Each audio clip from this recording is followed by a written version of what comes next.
मित्रों, मैं अभी दिल्ली में रहता हूँ तो कई बार क्या हुआ, इलाज के लिए मैं एम्स वगैरह भी गया, क्योंकि मैं जानना चाहता था कि एम्स में ऐसा क्या है कि लोग बोलते कि वहाँ से फ़ायदा हो जाता है, ये हुआ वो हुआ। तब मुझे पता चला कि वहाँ पे कई लोग ऐसे हैं जो बेचारे एम्स में भी दिखा रहे हैं, उसके बाद भी ठीक नहीं है। तो मेरी उनसे बात होती थी तो उन्होंने एक दो बार हमसे पूछा कि आप दिखाने आते हो, हम तो काफ़ी समय से दिखा रहे हैं, हमें फ़ायदा नहीं है, ये नहीं है। तो हमने उनसे बोला थोड़ा आप अपने में बदलाव करो और आपको जो रोग है उसको स्वीकार कर लो। तो उन्हें ये बड़ी अजीब चीज़ लगी कि रोग को स्वीकार कैसे कर लें हम, रोग तो रोग होता है।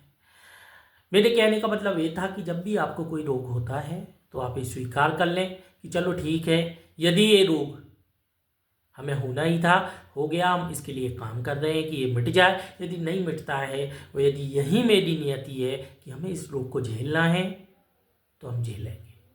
आप ये मान के चलें कि वो रोग भी कुंठित होने लगेगा, वो रोग भी आपसे हटने की कोशिश करने लगेगा, क्योंकि जिस तरीके से हर इंसान एक दूसरे पे हावी होना चाहता, ठीक वैसे ही रोग हमारे शरीर पर हावी होना चाहता। और जब हम उसे मान ही लेंगे कि चलो ठीक है आप हावी ही हो जाओ, फिर वो हावी नहीं होगा, वो वहाँ से अपने आप को छोड़ने लगेगा। ये बड़ी मनोवैज्ञानिक चीज़ है, आपको सुनकर थोड़ा अजीब लगेगा, लेकिन मनोवैज्ञानिक चीज़ें भी होती हैं, इनका भी अस्तित्व है। इसका ये मतलब नहीं है कि हम जिन्हें जानते नहीं हैं तो वो होता नहीं है, होता है। हाँ, जब ऐसा मौसम मिलेगा, ऐसा समय मिलेगा कि वो चीज़ें आपको समझने की एक आकांक्षा पैदा होगी, आप जानेंगे, तब आप उन तारों को जोड़ पाएंगे कि मनोवैज्ञानिक भी कोई चीज़